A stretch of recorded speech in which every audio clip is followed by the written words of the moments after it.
¿Cuándo debe hacerse el pago? Por supuesto, el pago debe hacerse al momento de la exigibilidad de la obligación. Ya sabemos que las obligaciones por regla general son puras y simples, es decir, deben cumplirse inmediatamente, salvo que estén sometidas a plazo o a condición, en cuyo caso pues habrá que esperar el vencimiento del plazo o el cumplimiento de la condición para que la obligación sea exigible y deba procederse entonces al pago. Hacemos mención de los casos de caducidad de plazo, donde a pesar de que el plazo está vigente, la obligación se hace exigible, como el caso pues de la insolvencia del deudor. Los gastos del pago, ¿a quién corresponden? Pues el sentido común señala que los gastos del pago corresponden al deudor, salvo que las partes acuerden algo diferente, o de lo que el juez determine, el caso pues de las costas judiciales cuando el deudor hubiera sido vencido en el proceso. Eh, vamos a ver más adelante que si el acreedor se oculta o impide el pago o no puede recibirlo, el deudor deberá en todo caso proceder a el pago por consignación. Como en este caso es el acreedor quien ha impedido que el deudor realice el pago de manera oportuna, las expensas o los gastos que se generen por la oferta y la consignación del pago serán por cuenta del acreedor.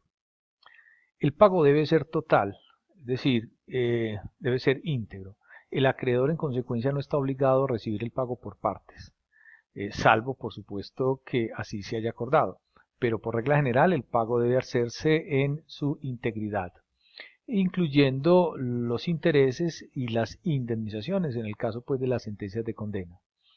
Ahora, cuando hay varios obligados y la obligación es conjunta, que es la regla general, pues ahí en ese caso el pago sí se divide en el sentido de que cada deudor solo es obligado al pago de la cuota que le corresponde en la deuda.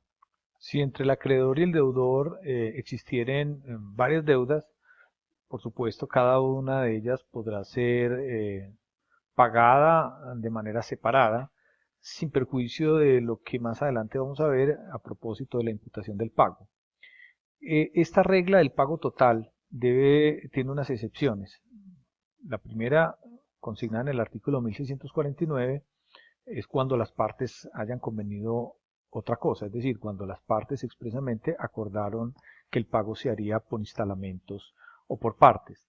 También cuando la ley lo autoriza, el caso del artículo 1650, cuando hay discusión acerca del monto debido, pues el juez puede proceder a ordenar que mientras se decide la cuestión, se pague la cantidad no disputada. Y en el caso de la ley 222 de 1995, el artículo 198, a propósito de la liquidación obligatoria, dice que una vez se ejecutorea la providencia de calificación y graduación de los créditos, y una vez en firme los avalúos practicados, el liquidador podrá proceder a pagar con los dineros disponibles, obviamente a los acreedores que tengan créditos privilegiados, ya que el liquidador debe atender esa graduación de créditos. Bien, hay un tema que también debemos señalar a propósito del anterior sobre el pago total. También el pago debe ser íntegro, es decir, que el acreedor no está obligado a recibir ni más ni menos. Y en ese orden de ideas se señala que aunque el deudor alegue entregarle otra cosa de mayor valor a la debida, el acreedor no estaría pues obligado a recibirla. Si el acreedor consintiere en recibirla, entonces estaríamos en una dación en pago.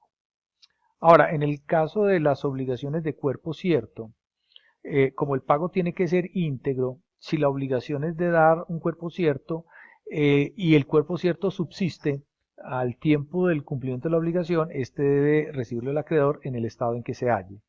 Sin embargo, si la cosa se hubiera deteriorado eh, y ese deterioro no es por culpa o la mora del deudor, sino por el hecho de un tercero, es claro que el deudor se exonera de responsabilidad, pero el acreedor tiene derecho a que el deudor le ceda las acciones contra ese tercero para que le indemnice los perjuicios. Porque si el deterioro es por culpa o durante la mora del deudor, o por el hecho de las personas por quienes el deudor debe responder, como sus dependientes o sus hijos menores de 10 años, puede el acreedor pedir también la resolución del contrato con indemnización de perjuicios.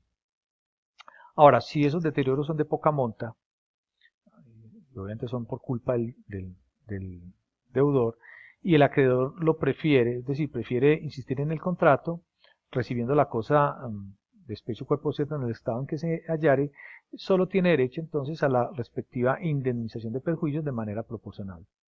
Porque si la pérdida o deterioro fuere por fuerza mayor o caso fortuito, ya sabemos que el riesgo lo soporta en este caso el acreedor, que en una compraventa pues sería el comprador de la cosa. Porque en mercantil, ya lo vimos, la solución es contraria. El riesgo lo corre es el vendedor, es decir, lo corre el deudor, que sería pues el propietario de la cosa. Pago en obligaciones de género. En las obligaciones de género, el deudor se libera entregando un individuo de la clase o grupo acordada. Y dice la ley que de calidad a lo menos mediana, es decir, que no está obligado a entregar ni la peor ni la mejor. Se libera entonces entregando un individuo de mediana calidad del mismo género acordado. En cuanto a las obligaciones en dinero, hay que mirar si se pactó en moneda extranjera o se paga con títulos valores. Si se pacta en moneda nacional, todos sabemos pues que el peso colombiano es la moneda de curso legal y que tiene poder liberatorio total. El problema es cuando se pacta en moneda extranjera. El Código Civil y el Código de Comercio señala que los pagos se harán en moneda legal cuando así se pacte y no se acordó otra cosa. Sin embargo, la Junta Directiva del Banco de la República, que es la máxima autoridad cambiaria, monetaria y crediticia, determinó que si no es una obligación de cambio exterior, se pagará necesariamente en peso colombiano. Si es de cambio exterior, se puede pagar en peso colombiano o en la moneda extranjera acordada. Y, insisto, si no es de cambio exterior, es una operación de cambio interno, no tiene que ver nada con exportación o importación, debe pagarse en moneda legal colombiana, porque esta es la que tiene poder liberatorio, pero se pagará la tasa de cambio representativa del mercado en la fecha en que se contrajo la obligación, no en la fecha en que se hizo exigible o en que se hizo el pago, y no en la fecha en que se contrajo la obligación, salvo que las partes hubieran acordado algo distinto. En materia judicial, los juzgados siempre aplican la tasa de cambio en la fecha de pago. Bueno, la imputación para el pago. Tiene lugar cuando existiera entre el deudor y el acreedor varias obligaciones y el deudor procede a pagar, pero no en cantidad suficiente para satisfacerlas todas, sino solo una o algunas de ellas. La pregunta es entonces, ¿cuál se está cancelando y cuál no? Sobre ese particular, la ley ha determinado que para hablar pues de imputación del pago se requiere que sean obligaciones de la misma naturaleza, por ejemplo, pagar sumas de dinero, y que el pago, ya lo hemos dicho, no sea suficiente para satisfacerlas todas. Por ejemplo, abonar a una obligación o a los intereses de una obligación. En fin. Sobre ese particular, ¿qué dice la ley? Dice que en principio la imputación del pago corresponde al deudor. Se le da al deudor entonces esa prerrogativa. A falta del deudor la tendrá el acreedor, y si no se acordó nada, pues entonces será la ley en ese orden. Cuando la imputación corresponde al deudor, que es la regla general, es decir, cuando se guarda silencio, el deudor podrá entonces señalar qué deuda está cancelando. Sin embargo, la ley le impone una restricción, unas limitaciones. Dice que si la deuda elegida por el deudor gana intereses, el pago se imputará primeramente a los intereses, salvo que el acreedor consienta en que la imputación sea capital. Si son distintas deudas, el deudor no puede elegir la que todavía no es exigible, tiene que pagar la que ya es exigible. No podrá, pues eso pues por razón de la prescripción, ¿cierto? No podrá imputar el pago a una obligación que solo se satisfaga parcialmente cuando el pago es suficiente para cancelar en su totalidad otra obligación. En ese caso, pues deberá ser esa la que se pague. Si hay diferentes deudas exigibles, unas con garantía y otras sin garantía, por ejemplo una con hipoteca o con prenda y otra sin esa garantía, el deudor no puede imputar el pago a la deuda que no tiene garantía, sino con el consentimiento del acreedor. Cuando la imputación le corresponde al acreedor, la ley entonces no le impone ninguna limitación. Cuando es la ley la que determina esa imputación, ya que ninguna de las partes ha imputado el pago, la ley hace esa imputación de acuerdo con estas reglas. Siempre se preferirá las deudas exigibles a las que no. Si todas las deudas son exigibles, el pago se imputará a la que el deudor eligiere. Vuelve nuevamente otra vez a darle al deudor esta prerrogativa. Si se deben capital e intereses, el pago se imputará siempre primeramente a intereses, a menos que el acreedor, pues ya lo dijimos, acepte que se abone a capital. Finalmente, prueba del pago. Quien alega la extinción de la obligación debe probarlo. Es decir, que al acreedor le basta afirmar que no le han pagado. Es el deudor quien tiene que probar el hecho del pago. Para ello, la ley pues le facilita estableciendo unas presunciones de pago. Como son presunciones legales, admiten prueba en contrario. ¿Cuáles son esas presunciones? Si el acreedor expide y recibe pago el capital, se presume que también se pagaron los intereses. En el caso de pagos periódicos, pagos por plazos, dice que el recibo de pago de 3 periodos determinados hará presumir que se pagaron los periodos anteriores. Obviamente, cuando se trata de los mismos acreedores y deudores. El finiquito de una cuenta hará presumir el pago de las anteriores cuando el comerciante pues no le ha otorgado, lo ha otorgado con arreglo pues a sus cuentas en un periodo final, según dice el Código de Comercio. Finalmente, el pago por consignación. Ya dijimos que si el acreedor no rehúsa el pago porque se oculta o porque se ignora dónde se encuentra, el deudor no se exime de responsabilidad. Él tiene que hacer el pago. Y precisamente para evitar